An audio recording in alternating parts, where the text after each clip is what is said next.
আরে তুমি এখানে, চলো তোমাকে আমি বিয়ে করব। প্রিয়া, তুই এটা কি বলতেছিস? তুই জানিস না যে তুই মাসে কত টাকা স্যালারি পাস আর তোর ইনকাম কত? লক্ষ লক্ষ টাকা। আর তুই কি না গ্রামের ক্ষেত চাষাকে বলতেছিস বিয়ে করবি? এই, তোর কি মাথা ঠিক আছে নাকি মাথা খারাপ হয়ে গেছে? শান্তা, তুই চুপ কর, তুই আমাদের মধ্যে কথা বলিস না। আমার বিষয়টা তুই আমাকে দেখতে দে। শোনো আরিফ, তোমাকে আমি অনেক জায়গায় তন্ন তন্ন করে খুঁজেছি, কিন্তু কোথাও পাইনি। আজকে যখন তোমাকে আমি এখানে পেয়ে গেছি, আমি তোমার কোনো কথা শুনবো না। চলো, আমি তোমাকে বিয়ে করব।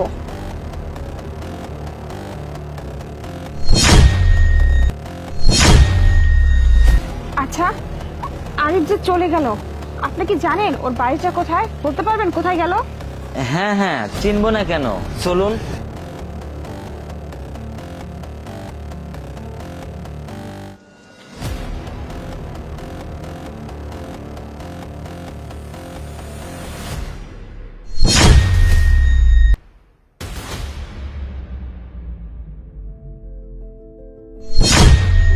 আরিফ, তুমি যে কাজটা করলে এটা কি ঠিক করলে?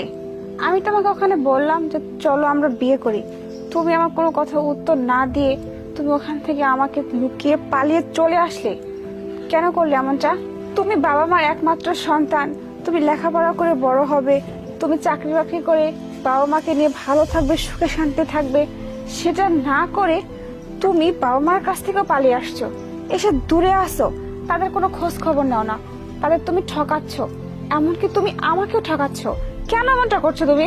প্রিয়া, আমি তো তোকে আগেই বলছি, আর তাছাড়া আমি তো মানুষকে চিনতে আর ভুল করি না, তাই না?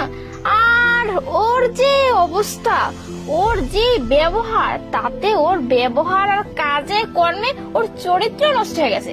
শান্তা, যেহেতু বিষয়টা আমার একান্ত ব্যক্তিগত, তাহলে বিষয়টা আমাকে দেখতে দে, তোরা দুজন একটা কথাও বলিস না।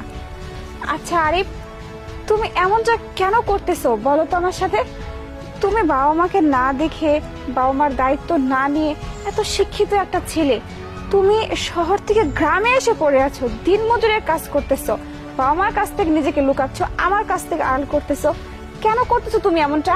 প্রিয়া, আসলে আমার বাবা মা চাইতো যে আমি পড়াশোনা শিখে চাকরি করি। তাদের খুব স্বপ্ন ছিল যে আমি চাকরি করে তাদের কামাই করে খাওয়াবো, কিন্তু আমার একদম চাকরি এগুলো পছন্দ না।